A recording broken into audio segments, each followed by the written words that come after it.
فائدہ ہم نے ہزاروں نہیں لاکھوں کو بتایا، اور لاکھوں میں اس کا ہم نے نتیجہ پازیٹو پایا کہ اگر آپ بدلنا چاہتے ہیں مگر سوچتے ہیں کہ میرا نفس میرے قابو میں نہیں، تو روزانہ عشاء کے بعد 2 رکعت صلاۃ التوبہ پڑھ کر دعا مانگنے کا معمول بنا لیں. یہ روز کا معمول بنا لیں. 1 دفعہ گناہ کیا، 2 دفعہ کیا، 1000 دفعہ کیا، لاکھ دفعہ کیا، جتنا مرضی کیا، بس یہ معمول شروع کر دیں کہ روزانہ گناہ کریں، فرق نہیں پڑتا، صرف 2 رکعت توبہ پڑھ کے اللہ سے دعا مانگنے کی نیت کر لیں، اور یہ روز پڑھیں، نیت رکھیں کہ میں نے گناہ چھوڑنا ہے.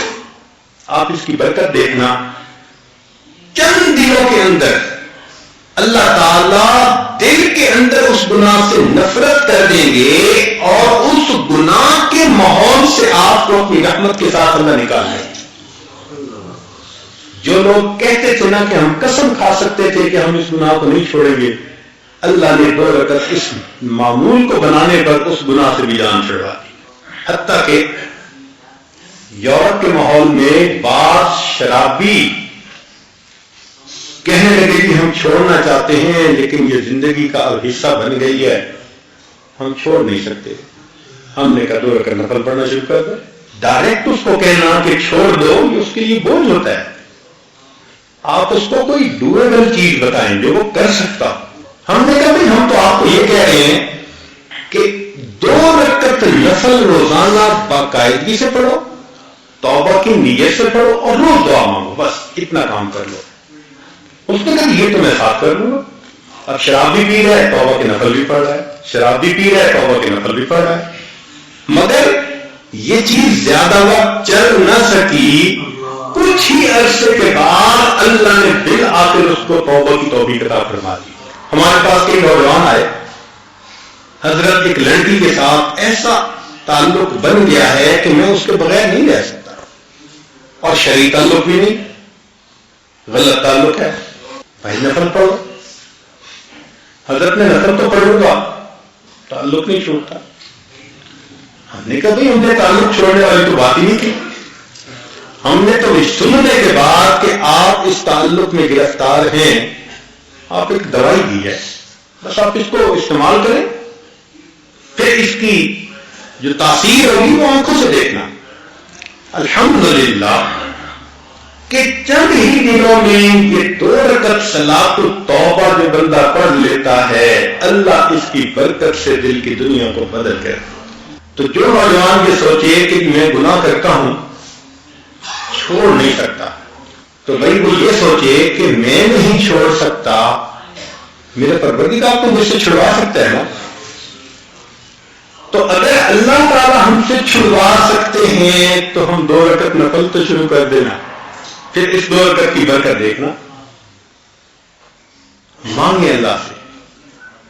بھلے شروع میں لگے کہ میں دکھاوا کر رہا ہوں، ریاکاری کر رہا ہوں، چھوڑنے کا تو اندر ارادہ نہیں، اور پیر صاحب کو خوش کرنے کے لیے میں نے ہاں کر دیا تھا، بالکل فکر نہ کریں، کرنا شروع کر دیں. نماز نماز ہے. ان الصلاۃ تنہی عن الفحشاء والمنکر، قرآن مجید کی مہر لگی ہوئی ہے اس پہ. آپ عمل کر کے تو دیکھیں اس کو. تو اللہ رب العزت بالآخر بندے کے دل میں گناہوں سے نفرت ڈال دیتے ہیں، اور جب اللہ تعالیٰ کی مہربانی ہو جاتی ہے پھر اللہ تعالیٰ گناہوں کو بھی نیکیوں میں تبدیل فرما دیتے ہیں. وہ چشم محبت تو جو رائے محبت ہے، وہ چشم محبت تو جو رائے محبت، جو رائے محبت کا مطلب محبت کی متلاشی. وہ چشم محبت تو جو رائے محبت ہے، کر کے تو کوئی دیکھے یارانہ ذرا ان سے. چند وہ دعائیں جو صبح و شام کی ہیں، عام طور پر روزانہ پڑھ سکتے آدمی، اور ان کے پڑھنے سے نام اعمال کے شروع میں اور نام اعمال کے اخیر میں نیکی لکھی جا سکتی ہے. وہ دعائیں بھی سن لیں. ابو ہریرہ رضی اللہ عنہ نے روایت کی، اس کو امام نسائی نے اور ابن حبان نے اس کو روایت کیا کہ ابو ہریرہ عنہ فرماتے ہیں کہ نبی علیہ الصلوۃ والسلام نے فرمایا کہ جب بندہ سونے کے لیے اپنے بستر پر آئے اور یہ دعا پڑھے لا الہ الا اللہ وحدہ لا شریک لہ لہ الملک ولہ الحمد وہو علی کل شیء قدیر ولا حول ولا قوة الا باللہ العلی العظیم سبحان اللہ والحمد للہ غفرت لہ ذنوبہ او خطایاہ، اس دعا کے پڑھنے سے اس بندے کے گناہ اور خطائیں معاف کر دی جاتی ہیں وَإِن كَانَتْ مِثْلَ زَبَدِ الْبَحْرِ، وفی روایہ وَلَوْ كَانَتْ أَكْثَرَ مِنْ زَبَدِ الْبَحْرِ، اگرچہ اس کے گناہ سمندر کی جھاگ کے برابر کیوں نہ ہوں، اور ایک روایت میں ہے کہ سمندر کی جھاگ سے بھی زیادہ ہوں گے پھر بھی اس کے گناہ معاف کر دیے جائیں گے۔ تو اب اس دعا کو پڑھنا زندگی کا معمول بنا لیں۔ کس قدر آسان ہے اللہ رب العزت کی نعمتوں کو لینا۔ چنانچہ ایک دوسرا عمل بھی ہے، وہ بھی لیٹتے وقت کیا جاتا ہے، یک نہ شد دو شد، ایک نہیں بلکہ دو عمل۔ چنانچہ ابو سعید خدری رضی اللہ تعالیٰ عنہ روایت کرتے ہیں، کنز المال میں یہ حدیث مبارکہ ہے کہ جب کوئی بندہ لیٹنے کے لیے اپنے بستر پہ آئے اور پڑھے استغفر اللہ الذی لا الہ الا هو الحی القیوم واتوب الیہ 3 مرات، 3 مرتبہ یہ پڑھ لے، غفرت لہ ذنوبہ، اس کے گناہ معاف ہو جاتے ہیں، وَإِن كَانَتْ مِثْلَ زَبَدِ الْبَحْرِ، اگرچہ وہ سمندر کی جھاگ کے برابر ہوں، وَإِن كَانَتْ عَدَدَ وَرَقِ الشَّجَرِ، اگرچہ ساری دنیا کے درختوں کے پتوں کے برابر ہوں، وَإِن كَانَتْ عَدَدَ رَمْلٍ عَالِجٍ، اگرچہ ساری دنیا کی ریت کے ذرات کے برابر کیوں نہ ہوں، اللہ سب کو معاف فرما دیتے۔ اللہ اکبر کبیرہ، وہ کتنا کریم پروردگار ہے کہ جس نے اپنے بندوں کو بخشنے کے لیے کیا کیا آسانیاں پیدا کر دی ہیں کہ 3 مرتبہ یہ استغفار پڑھ کر انسان کے سارے گناہ معاف ہونے کی بشارتیں۔ اور اب ہمیں یہ احساس ہوگا کہ ہم کتنے نالائق ہیں اور کتنے بے وقوف ہیں کہ زندگی کا اتنا عرصہ ان دعاؤں کو پڑھے بغیر ہم نے گزار دیا۔ unparalleled loss، بہت بڑا نقصان کر لیا۔ ہمیں واقعی اس پہ بہت شرمندہ ہونا چاہیے اللہ کے سامنے، اور بہت افسوس کرنا چاہیے، اور آئندہ اس چیز کی امپورٹنس کو دل میں بٹھا کے ان اعمال کو باقاعدگی سے کرنے کا اہتمام کرنا چاہیے۔ اچھا، یہ دعائیں تو 2 ایسی تھیں کہ لیٹتے وقت بندے نے پڑھ لی، تو اس کا مطلب یہ کہ جو صفحہ زندگی ہوگا اس کے آخر پر اچھائی لکھی ہوئی ہوگی۔ اب جب انسان کی آنکھ کھلتی ہے تو زندگی کے صفحے کی ابتدا ہوتی ہے، اس وقت کی بھی دعائیں بتائی گئی۔ چنانچہ نبی صلی اللہ علیہ وسلم نے ارشاد فرمایا کہ جو بندہ بیدار ہو اور بیدار ہوتے وقت وہ یہ پڑھے لا الہ الا اللہ وحدہ لا شریک لہ،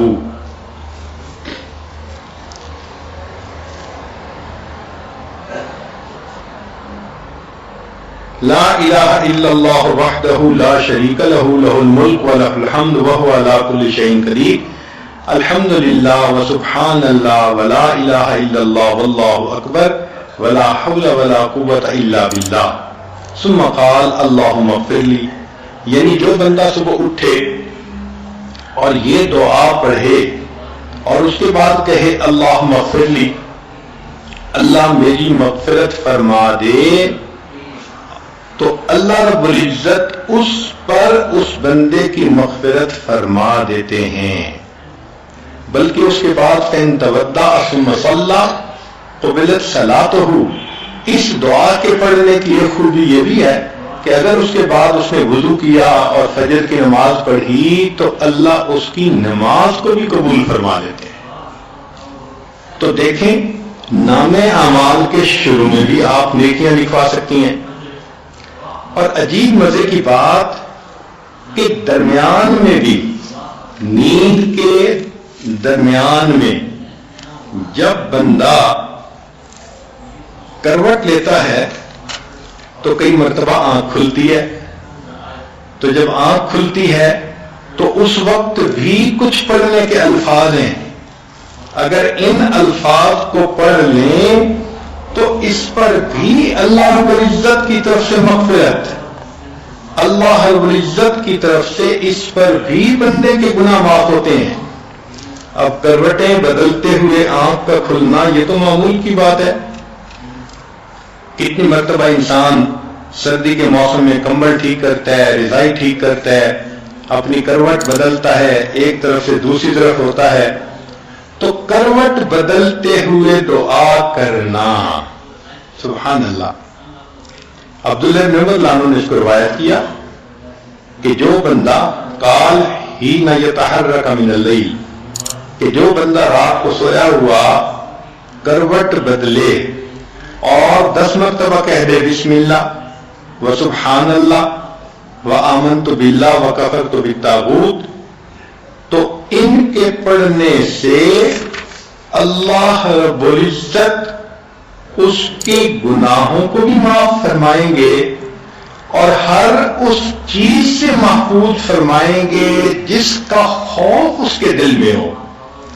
ذرا توجہ کیجئے گا، یہ بہت بڑی نعمت ہے مشکل کام کہ نیند ہوتی ہے تو اس وقت تو بندہ چاہتا ہے کہ بس میٹھی نیند لے لیں اور دوبارہ آنکھ لگ جائے، تو اس وقت جو جاگنا ہے وہ مشکل معاملہ ہوتا ہے کچھ پڑھنا، لیکن اس وقت کے پڑھنے پر اجر بھی وہ ملا کہ جو اجر عام دعاؤں پر نہیں ملتا۔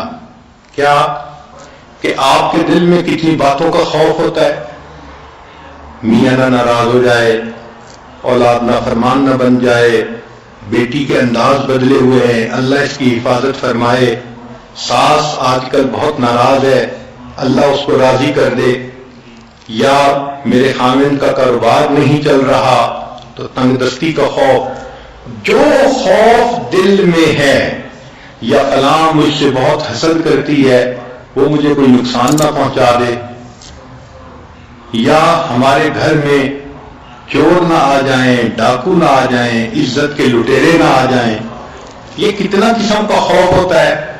تو حدیث پاک میں فرمایا کہ کروٹ بدلتے ہوئے اگر یہ عمل کر لیں گی تو جس چیز کا خوف دل میں ہوگا اللہ تعالیٰ اس خوف کو ختم فرما دیں گے۔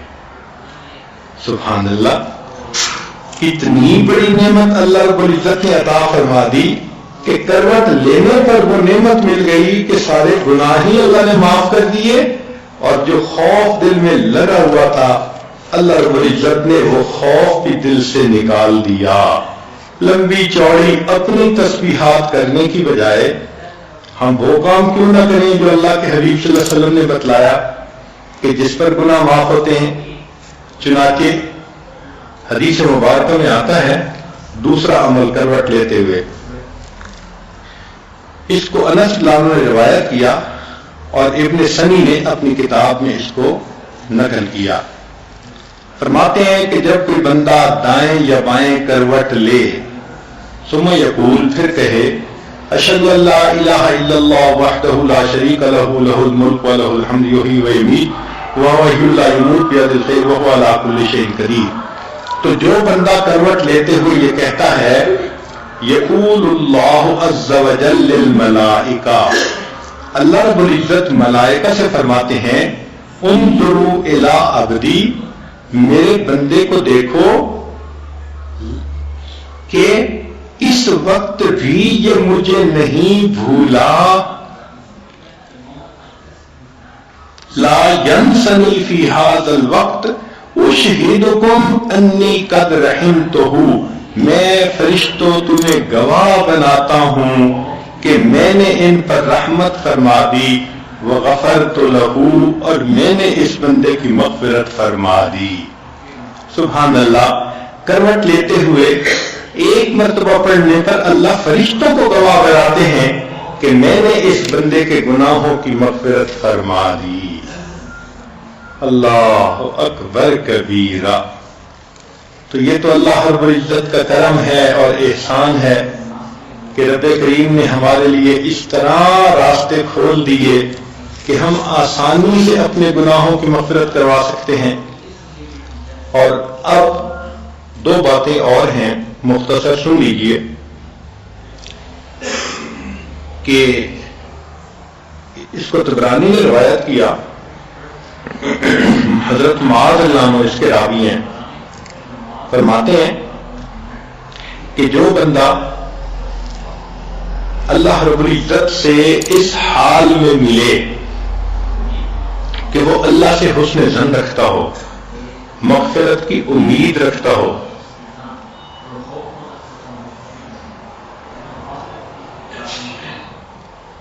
چنانچہ حدیث پاک میں فرمایا ان شئتم، اگر تم چاہو، انبأتکم، میں تمہیں بتا دوں، اول ما یقول اللہ للمؤمنین یوم القیامہ، کہ اللہ تعالیٰ قیامت کے دن ایمان والوں سے سب سے پہلے کیا بات کہیں گے، وَأَوَّلُ مَا يَقُولُونَ، اور یہ اللہ کو کیا کہیں گے، فَإِنَّ اللَّهَ يَقُولُ لِلْمُؤْمِنِينَ، اللہ تعالیٰ ایمان والوں کو قیامت کے دن یہ فرمائیں گے، حَلْ أَحْبَبْتُمْ لِقَائِي، کیا تمہیں مجھ سے ملاقات کرنا پسند تھا، فَيَقُولُونَ، ایمان والے جواب دیں گے، نعم یا ربنا، اے پروردگار ہمیں آپ سے ملنا بہت پسند تھا، ہم دعائیں مانگتے تھے، اداس ہوتے تھے اور آپ کو ملنے کی تمنائیں کیا کرتے تھے، فیقول لما، اللہ پوچھیں گے کہ کیوں ملاقات مجھ سے کرنے کی تمہیں تمنا تھی،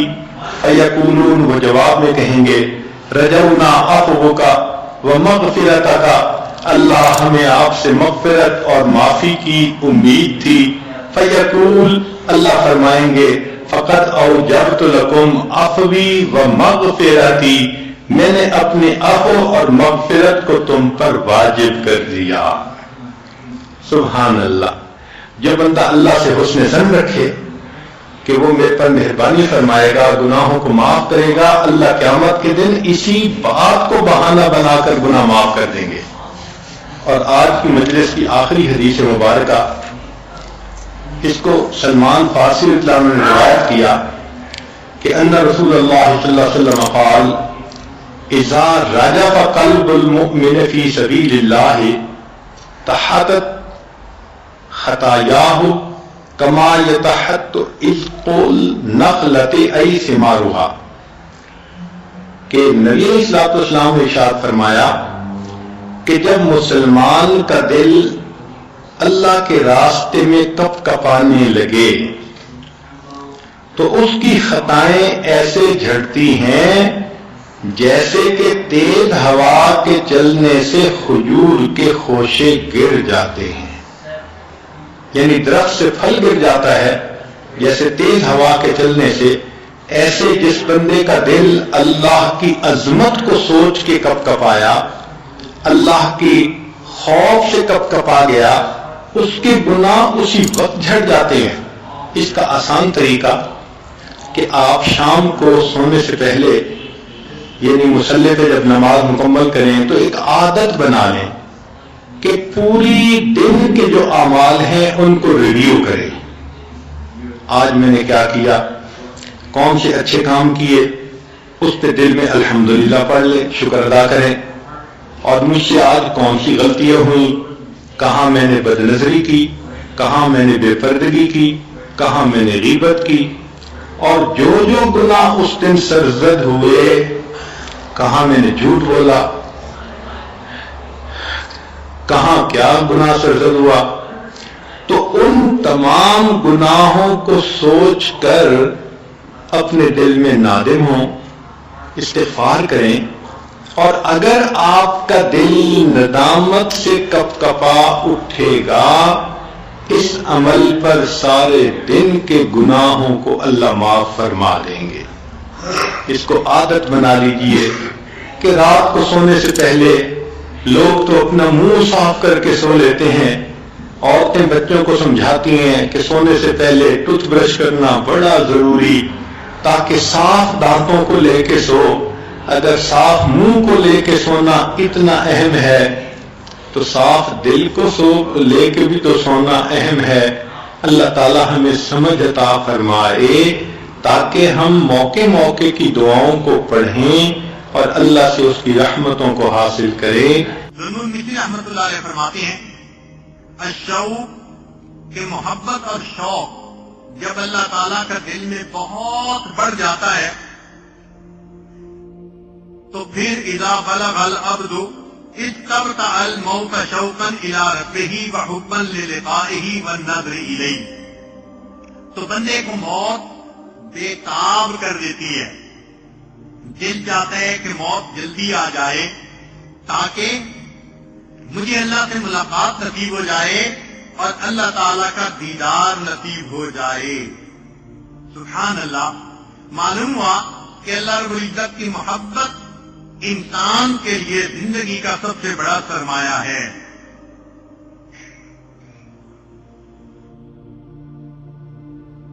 حذیفہ بن یاد رحمۃ اللہ علیہ فرماتے تھے کہ اگر کوئی بندہ یہ کہے اذا قیل لک تحب اللہ، اگر کوئی بندہ تم سے یہ پوچھے کہ تم اللہ سے محبت کرتے ہو، بس کچھ فرماتے ہیں کہ جواب میں چپ رہنا، بات مت کرنا۔ عجیب نکتے کی بات بولی، فرمایا کہ جب کوئی تم سے پوچھے کہ تم اللہ سے محبت کرتے ہو، بس کچھ خاموش رہنا۔ فَإِن قُلْتَ لَا كَفَرْتَ، اگر تم نے کہا نہیں تو پھر کافر ہو جاؤ گے۔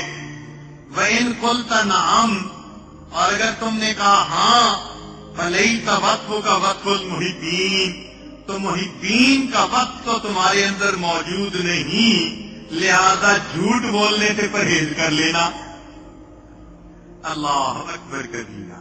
تو معلوم ہوا کہ ہم اگر اللہ رب العزت سے محبت کرتے ہیں تو ہمیں محبین کی صفات اپنے اندر پیدا کرنے کی ضرورت ہے، اور محبین کی یہ دلیل ہوتی ہے کہ ان کے ان یکون ذکر اللہ عندک احلی من العسل، اللہ کا ذکر ان کے نزدیک شہد کھانے سے بھی زیادہ مرغوب ہو جاتا ہے۔ اور آج اگر پوچھئے کہ بھئی معاملات کرتے ہیں تو جواب کیا ملتا ہے؟ جی مجھے تو وقت ہی نہیں ملتا، مجھے تو فرصت ہی نہیں ملتی۔ تو محبین کی تو یہ علامت نہ ہوئی نا کہ 24 گھنٹے گزر گئے اور مراقبے میں بیٹھنے کی 5 منٹ بھی توفیق نصیب نہ ہوئی، مہینوں گزر جاتے ہیں، تہجد کی توفیق نہیں ہوتی۔ یہ معلوم ہوتا ہے کہ انسان اللہ سے برائے نام محبت کا اظہار کرتا ہے، اس کے دل میں اللہ کی محبت نے جڑ نہیں پکڑی ہوتی۔ اگر محبت دل میں جڑ پکڑ جائے تو یہ کیسے ممکن ہے کہ انسان پورا دن اپنے رب کو یاد نہ کرے؟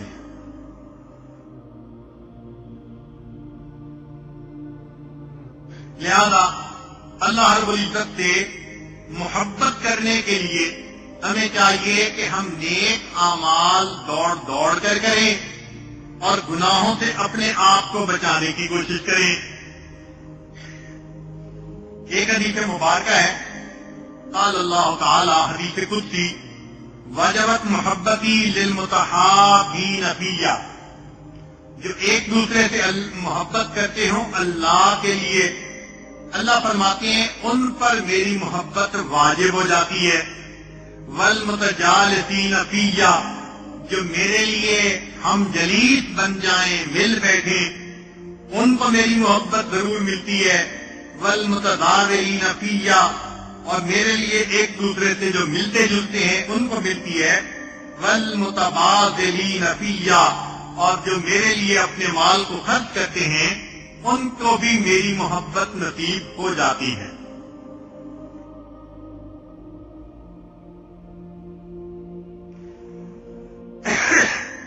چنانچہ مسلم بن یسار رحمۃ اللہ علیہ فرماتے ہیں، ما تلذذ المتلذذون بمثل الخلوة بمجاد اللہ والانس بمحبته. جن لوگوں کو اللہ کے ساتھ محبت ہوتی ہے ان کو پھر اللہ کے ساتھ خلوت میں کیا مزہ ملتا ہے، ایسا مزہ دنیا میں کسی دوسرے بندے کو نصیب ہو نہیں سکتا. اور واقعی بات صحیح ہے، مصلے پہ بیٹھنا کوئی آسان کام تھوڑا ہے. ایک رات ذرا بیٹھ کے تو دیکھیں، سمجھ لگ جائے گی. چند منٹ کے بعد زمین بندے کو اچھالتی ہے، مصلے سے اٹھتا ہے بندہ، بھاگتا ہے. مصلے پہ بیٹھنا آسان کام نہیں ہے. جو لوگ عشاء کے وضو سے فجر کی نمازیں پڑھا کرتے تھے، یہ وہ لوگ تھے جن کے دل اللہ کی محبت سے لبریز ہوا کرتے. وہ مصلے پہ آ کے ایسے پرسکون ہوتے تھے جیسے مچھلی کسی پانی کے اندر جا کر پرسکون ہو جایا کرتی. پھر ایسے لوگوں کو تہجد کے وقت میں بستر اچھال دیتا تھا. وہ اللہ کے سامنے اٹھ کے کھڑے ہوتے تھے اور اللہ رب العزت سے اپنی محبت کا اظہار کرتے تھے. اسی لیے داؤد علیہ السلام کو اللہ تعالیٰ نے وحی نازل فرمائی، اے داؤد، جھوٹا ہے وہ شخص جو میری محبت کا دعویٰ کرے اور جب رات آئے تو سو جائے. جھوٹا ہے وہ شخص جو میری محبت کا دعویٰ کرے اور جب رات آئے تو سو جائے. کیا ہر عاشق اپنے معشوق کے ساتھ تنہائی نہیں چاہتا؟ اگر ان کو محبت تھی تو ان کو چاہیے تھا کہ رات کے آخری پہر میں اٹھتے اور میرے ساتھ اس وقت راز و نیاز کی باتیں کرتے. تو صالح کے دل میں یہ تمنا ہونی چاہیے کہ کوئی بھی رات تہجد کے بغیر نہ گزرے. ہاں، سنت مبارکہ ہے کہ عشاء کے بعد انسان جلدی سوئے. آج شیطان اس سنت سے ہمیں محروم کرتا ہے.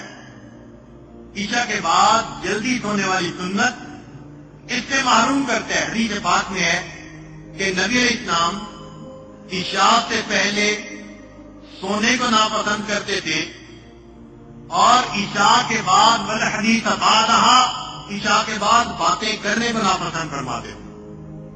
ضرورت کی بات ہو تو ضرور کیجیے، وعظ و نصیحت کی مجلس ہے تو ضرور کیجیے. ایک ہوتا ہے گپ شپ. آج عشاء کے بعد لوگ اس طرح فریش ہوتے ہیں جیسے اللہ والے فجر کے بعد پورا دن گزارنے کے لیے فریش ہوا کرتے. کچھ لوگوں کا تو دن ہی عشاء کے بعد شروع ہوتا ہے. اس کو فون ہو رہا ہے، اس کو فون ہو رہا ہے، اس سے باتیں ہو رہی ہیں. اچھا آج فلاں کارنر پہ کھانے کے لیے چلتے ہیں، آج فلاں پوائنٹ پہ کھانے کے لیے چلتے ہیں. جب رات کا ابتدائی حصہ اس طرح بسر کر دیا گیا تو پھر ایسے لوگوں کو یہ نہیں کہ تہجد کی توفیق ہوتی ہے. نہ نہ نہ، وہ رات کے 1-2 بجے تک تو ان کاموں میں وقت گزارتے ہیں. جب آخری پہر شروع ہوتا ہے آپ غور کریں، سب کے سب سوئے پڑے ہوتے ہیں. شیطان تھپکی دے کے سلا دیتا ہے، بس میں نے تم سے وقت ضائع کروانا تھا اور تم نے کر لیا، لہذا آرام سے سو جاؤ. ہم نے کئی مرتبہ تجربہ کیا اس کا. شادی کا دن ہے یا رات ہے، عورتیں کہتی ہیں، عام عورتیں، جی ہم تو آج ساری رات جاگیں گی. تو وہ جاگتی ہیں لہو و لعب میں، مگر کب تک؟ 1-2 بجے تک. 1-2 بجے کے بعد سب وہی پڑی ہوتی ہیں. کیا مطلب؟ کہ جب اللہ سے مانگنے کا وقت شروع ہوتا ہے اللہ رب العزت ایسے لوگوں کو فرشتوں کے ذریعے تھپکیاں دے کے سلا دیا کرتے. حدیث پاک میں ہے، رات ہوتی ہے، اللہ تعالیٰ فرشتوں کی ایک جماعت کو بلاتے ہیں، فرماتے ہیں کہ میرے فرشتوں فلاں فلاں مجھے ناپسند ہے، جاؤ اور ان کو تھپکی دے کے سلا دو. میں نہیں چاہتا کہ وہ اس وقت میں اٹھیں، میں ان کی شکل دیکھنا پسند نہیں کرتا، لہذا فرشتے تھپکی دے کے سلا دیتے ہیں. ساری رات جاگتے ہیں، آخری پہر میں گہری نیند آ جاتی ہے. پھر فرشتوں کی دوسری جماعت، اللہ تعالیٰ فرماتے ہیں فلاں فلاں میرے محبوب بندے ہیں، جاؤ اور ان کو پر مار کے جگا دو، وہ اٹھیں، مجھ سے راز و نیاز کی باتیں کریں، وہ مجھ سے مانگیں، میں ان کی جھولیوں کو بھر دوں۔ چنانچہ فرشتے آتے ہیں اور بعض لوگوں کو پر مار کے جگا دیتے ہیں۔ چنانچہ آپ نے دیکھا کہ بعض لوگ ان کو کبھی گھڑی کا الارم بھی لگانا پڑتا تہجد کے لیے، اندر الارم فٹ ہوتا ہے، خود بخود آنکھ کھل جاتی ہے، وہ فرشتے جگا دیتے ہیں ان کو تہجد کے لیے۔ اور فرمایا ایک تیسری جماعت فرشتوں کی ہوتی ہے، اللہ تعالیٰ فرماتے ہیں کہ دیکھو فلاں فلاں میرے مقربین میں سے ہیں، میں ان سے اتنا پیار کرتا ہوں، میں ان سے راضی ہوں، ان سے خوش ہوں، جاؤ اور ان کی کروٹ بدل دو، ان کی کروٹ بدل دو، یہ چاہیں گے تو عبادت کریں گے اٹھ کر، یہ چاہیں گے تو سوئیں گے، میں ان کے جاگنے پہ بھی راضی ہوں، میں ان کے سونے پہ بھی راضی ہوں۔ اب ہم سوچیں کہ ہم تینوں میں سے کس کیٹیگری میں داخل ہیں۔ اگر مہینہ گزر گیا اور تہجد نہ پڑھ سکے چند دن بھی، تو اس کا مطلب کہ پہلی کیٹیگری جس کو فرشتے تھپکیاں دے کے سلا دیتے ہیں، تو یہ نہ کہا کرے میں تہجد نہیں پڑھتا، بلکہ یوں کہا کریں کہ اللہ اس وقت میرے چہرے کو دیکھنا پسند نہیں کرتے۔ حقیقت تو یہی ہے نا کہ اللہ تعالیٰ شکل دیکھنا ہی پسند نہیں کرتے، سلا دیتے ہیں، سوئے رہو، پڑے رہو۔ سالک کو چاہیے کہ ایک مہینے میں اگر 30 دن ہوتے ہیں تو 35 مرتبہ تہجد پڑھے۔ اب آپ حیران ہوں گے کہ جی دن تو 30 اور تہجد 35 مرتبہ۔ جی ہاں، جو تہجد پڑھنے والے ہیں وہ ایک رات میں 2 دفعہ بھی پڑھتے ہیں، پڑھ لی پھر سو گئے، پھر اٹھے، ابھی تہجد کا وقت تھا، پھر وضو کر کے تہجد پڑھ لی۔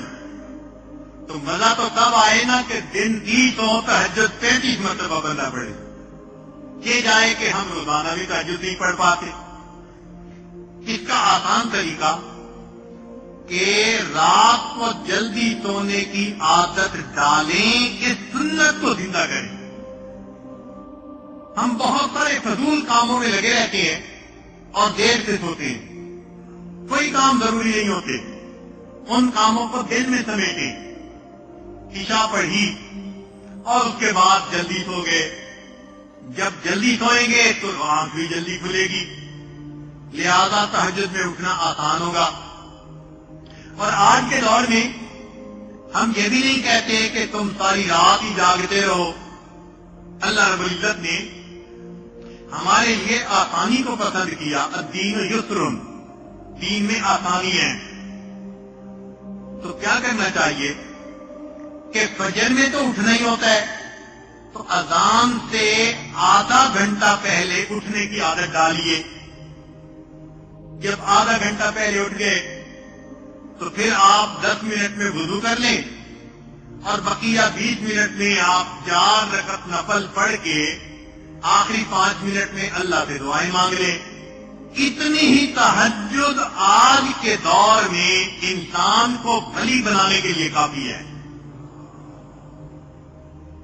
اس سے لمبے مجاہدے کرنے کی ضرورت نہیں ہے، اتنی ہی تہجد پڑھ لیجیے، بس نام تہجد والوں کی لسٹ میں شامل ہو جائے۔ ہاں، جس کو زیادہ وقت لگتا ہو وضو کرنے میں تو وہ آدھے گھنٹے کی بجائے پونا گھنٹہ پہلے اٹھ جائے۔ اکثر مردوں کی عادت ہوتی ہے وہ بیت الخلا اس طرح جاتے ہیں جیسے بیت الخلا ہوتا ہے، بیٹھ ہی جاتی ہیں۔ اگر ایسی صورت ہے تو پھر اور 15 منٹ پہلے، اور اگر نارمل ٹائم ہے تو 10 منٹ کافی ہے وضو کرنے کے لیے، اور 20 منٹ کافی ہے تہجد اور دعا کے لیے۔ بس تہجد والوں میں نام شامل ہو جائے گا، اور اس تہجد کے پڑھنے سے